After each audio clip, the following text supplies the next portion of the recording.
Coming up on Crime Files. She seemed extremely happy. They each loved each other very much. A young couple's romance I want my wife back. You're just gonna have my car. You're gonna have everything. I didn't want my wife back. that harbored a dark secret. The sense of the whole school was what in the world is going on. He was manipulated the whole way through. A calculated plan William, did you kill Leah? to cover up a brutal murder. I couldn't scream, I couldn't cry. I said, this can't be. I think he's a murderer. That's what I think. A cruel, cold, and violent wife killer. What happened to her mortal remains after he left her in the woods? Unspeakably horrific. Unspeakably. Crime Files, Till Death Do Us Part, starts now.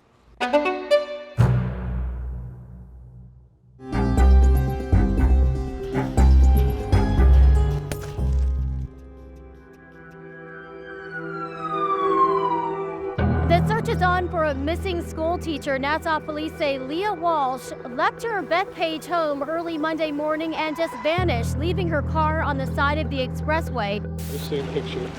Can you just tell us how hard this is for you? I really can't in words because I'm not going to be able to stay out here. I'm just going to go back inside, but please get the picture on the news. There's many people out there that can help us, and I just want her back. I want my wife back. You're just going to have my car. You're going to have everything. I didn't want my wife back.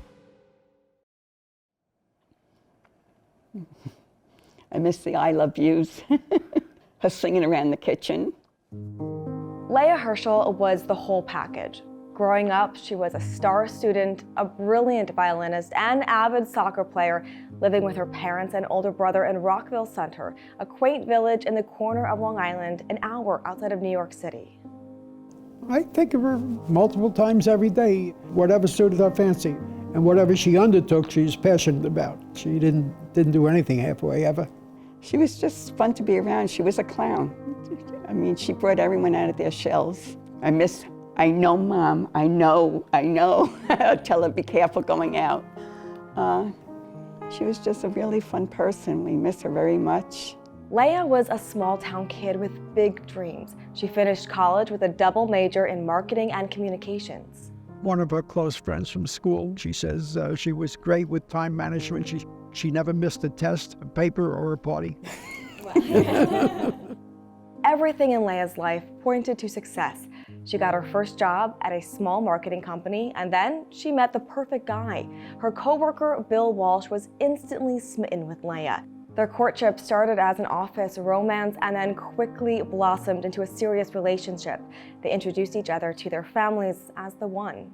They had a real affection for each other. Leah and his grandmother used to text each other every day. There was a lot of love between them. They had a lot in common. They were each very much excited and passionate about their individual careers and had many good times together. After 2 years of a whirlwind romance, Leah decided to take the next step and move in with Bill, only it was hundreds of miles from home. She all of a sudden said to us, I'm moving to Florida with him. And it surprised me. It really did. The couple spent 2 seemingly blissful years in Florida, but Leah dreamt of more. She wanted to become a teacher. She had decided while she was down there what she wanted to do. Leah got the opportunity to return home and pursue her passion. She was accepted into the graduate program at Malloy University in her hometown of Rockville Center. Bill not only supported the move back to Long Island, he proposed, and that summer the couple got married. It was a beautiful ceremony, and she was very happy. After that, we don't know what happened. We really don't know. Something changed in the relationship after they got married. Bill bounced from one position to another at restaurants across Long Island. Then he got a job selling gym memberships at an LA Fitness. He just struggled to keep work. I don't know if it's a mother's instinct or whatever, but I said, this is no good. And I told my husband, and he says, you can't confront her because you're gonna pull the relationship that you have apart. And I kept my mouth shut. Meanwhile, Leah's career soared. She got her master's degree in special education and became a teacher at the Tigerman School for Students with Developmental Disabilities. We met that first week and she was wonderful, friendly, outgoing. I literally remember seeing her every morning. She would get here a little bit earlier than me, so the lights were on, and I would come in and we would chit chat about what we did the night before or the weekend. And she was here early every day planning for the students. She was just always bright and very positive. She was exuberant, she was excited, never saw her in a bad mood. It was always hello and how are you? So it was just the whole picture was just, she was a gift to us. October 25th, 2008, Leah stopped by her parents' house for a typical visit like any other Saturday. She brought over her delicates. She asked if I would wash it, and I said yes. And if I can make lollipops for her class, which for Halloween, because it was that Tuesday or Wednesday. You have to take Tootsie Pops and put like a paper towel over it and tie it, and then to put a face on it. They didn't know it then, but it would be the last time the Hirschels would see their daughter alive.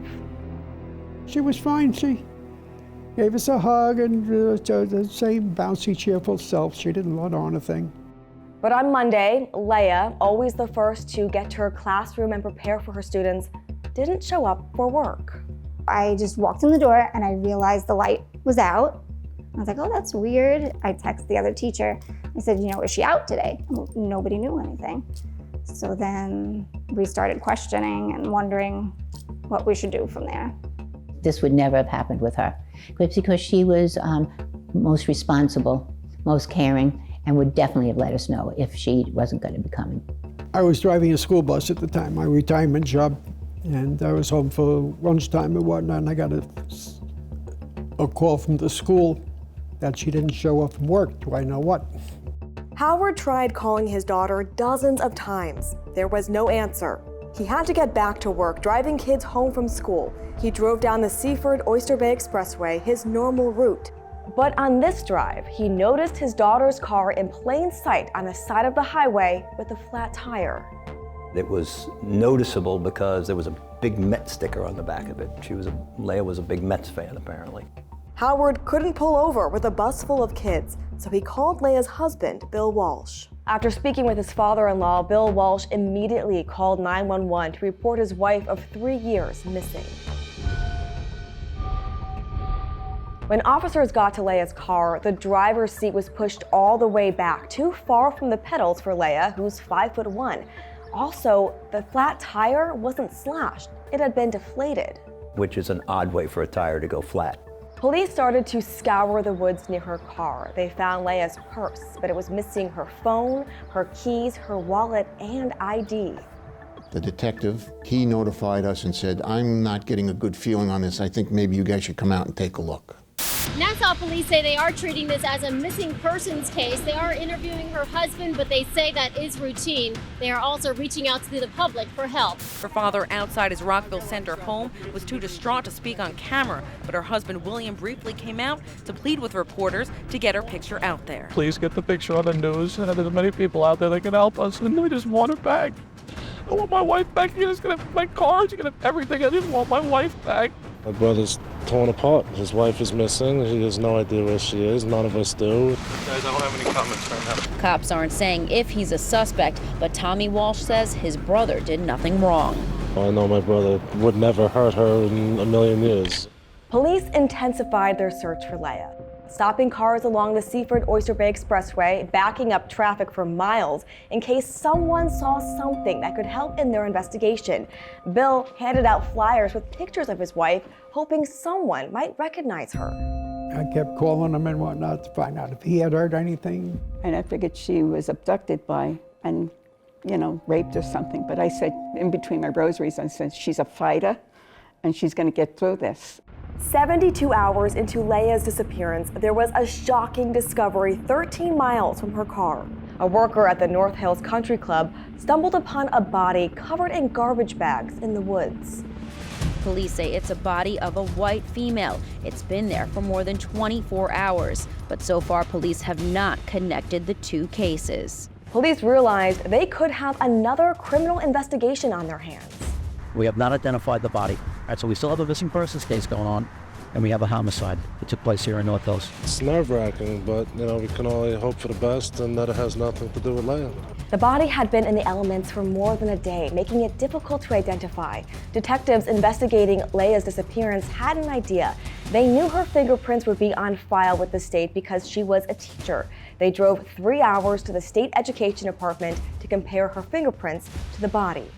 I just had a gut feeling it was Leah. It was a match. When they came to the door, the detectives, 2 of them or 3 of them, everything just drained out of me. I couldn't scream, I couldn't cry because I says, this can't be. She's somewhere else and this is not her. And as it turned out, it was her. Complete, utter shock. It was really horrifying, beyond horrifying. You're looking at exclusive pictures of what could be the biggest break in the case of missing school teacher Leah Walsh. Leah disappeared Monday morning. Her car was found abandoned with a flat tire alongside the Seaford Oyster Bay Expressway. Special education teacher Leah Hirschel was missing for 3 days until police found her body in the woods about 15 miles from her Long Island home. Mrs. Walsh is the victim of a homicide. The exact cause of her death is still under investigation. Once police confirmed the remains belonged to Leah, they began the search for her killer. That included bringing her husband, Bill Walsh, back in for questioning. We learned that it was a very volatile relationship. He might have hit her on prior occasions. Screening her calls and where are you going? You know, you have to be home at this time. Very possessive, very. Detectives spent several hours interrogating the man who pleaded for his wife's safe return just days before. I didn't want my wife back. But this time, his story changed. He tells us originally that they had a loving weekend, and that was not the case at all. He wasn't even in the house. He went to Atlantic City. He was drinking, supposedly smoking marijuana. We later learned that he might have been there with a woman. In custody, Bill crumbled. He wrote a detailed confession about how he killed his wife more than 24 hours before anyone knew she was missing. Why did he allegedly do it? Police say Leah suspected her husband was unfaithful and may in fact have had several girlfriends. He was playing around and she was going to confront him with it. The cell phones were in her name, you know. She got a list of his calls and whatnot. And, according to her friend, she knew full well that he was playing around. We weren't aware of it. They got into a verbal altercation.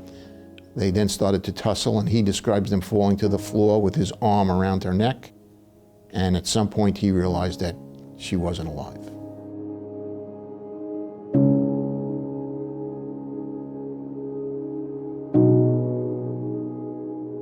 There were so many ways to fix this without having to kill the person that you swore to stand next to until death do you part. That's not what it meant. According to him, he was confused. He didn't know if he should call the police. He didn't know what to do. His next several moves would not indicate that he was willing to call the police. He tried to cover his tracks. Bill confessed to an elaborate plot to make Leah's death look like an abduction. He left her in the apartment for hours that Sunday and went about his business of trying to create an alibi, going to the gym, going to McDonald's, maybe even going to work. He even pretended to be Leah using her cell phone. He had her phone and had texted himself from her, suggesting that she was not dead in their apartment at his own hand. It was just one layer of contrivance and phoniness on top of another. He was very, very thorough in his cover-up. Except for one big mistake. He took her car, drove her car himself to the place on the 135 where it was ultimately found, and walked back to the apartment. There was a lunch left in their apartment, and he brought the lunch back to put in her car so that it would look like she was on her way to work.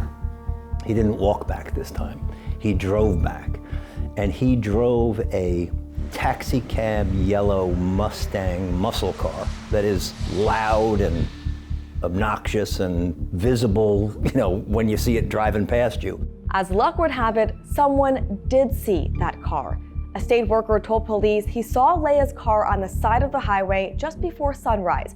When he pulled up to help, he spotted a man get into an unmistakable bright yellow Mustang and speed off. That's when it unraveled pretty quickly for him. William, did you kill Leah? William Walsh, Leah's husband, staged a scene. Please get the picture on the news. Staged text messages. I got a text from her in the morning, but that was it. And staged phony emotional pleas in the media. I want my wife back. You're just gonna have my cards, you're gonna have everything. I didn't want my wife back. Please. poor me, poor me, poor me, when you know full well that you've killed their daughter and she's laying on your apartment floor or in the woods somewhere. It's just unconscionable to me. It's just not right. And to me, he killed someone he loved, but the way he then placed her body along the expressway. I can close my eyes and remember these crime scene photographs as if I saw them yesterday, and they were unspeakably horrific, unspeakably. Mr. Walsh should not enjoy 1 nanosecond of freedom for the rest of his life. I didn't want to say anything to him. No. Neither did I. The case was headed to trial. Then, Bill pleaded guilty to second-degree murder of his wife. I was very surprised. I wasn't expecting that in this case. He was the one that wanted to accept responsibility. One major factor in that decision was his desire to spare them and his family the emotional, draining ordeal of a lengthy public trial. If they had to sit in that courtroom and look at the condition that their daughter's remains were found in after he left her in the woods, just beyond horrific, beyond. Do you believe he's remorseful? I don't believe there's a day that goes by where he does not think about Leah and her family. On Bill's sentencing day, Leah's father spoke publicly for the first time since her death. We're usually pretty private people. I didn't really want to get up and do that before a courtroom full of spectators and the media and everything else, but one does what one must. Every word and action between the murder and the confession, some 3.5 days, was so vile and despicable that it should offend the moral sense of any member of the human race and render him unfit to walk freely in a civilized society. Crime Files continues with Till Death Do Us Part. On October 26, 2008, Leah Hirschel was killed by her husband, Bill Walsh. At his sentencing, Leah's family and friends wrote letters to the court that spoke to the remarkable person that she was. It was heartwarming, the impression that she left on everyone that she touched. Judge Ayers attached all of them to Walsh's prison file. Any parole board, considering his future requests for release, would have the opportunity at least to allow themselves to have Leah come to life for them the way she had come to life for me in those letters. I had an obligation to sort of alert the future. Don't forget about how horrible this was. The depravity of the defendant's actions after killing her. It's a different kind of horrible. We took the trip to Sing Sing Correctional Facility where Bill is serving his sentence.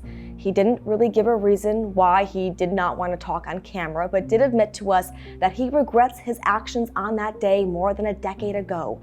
But for the Hirschels, it's too late. Is there forgiveness? Not for me. I don't even think about him. I think about Leah every day. Other people obsess about the murderer, where I give him practically no thought.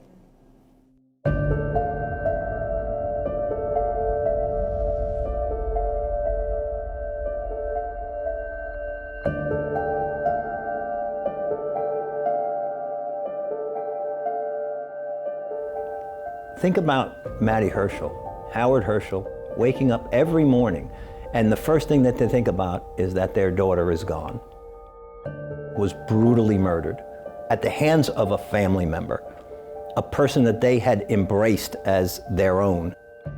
And then think about the next thought that comes into their head, which is, what day is it today? How close are we on the calendar to having to go to the parole board to convince them to keep this monster in prison?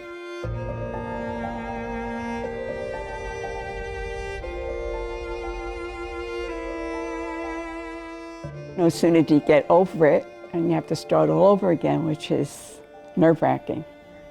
There's no compassion for the survivors, just let's get this guy out, and that's it.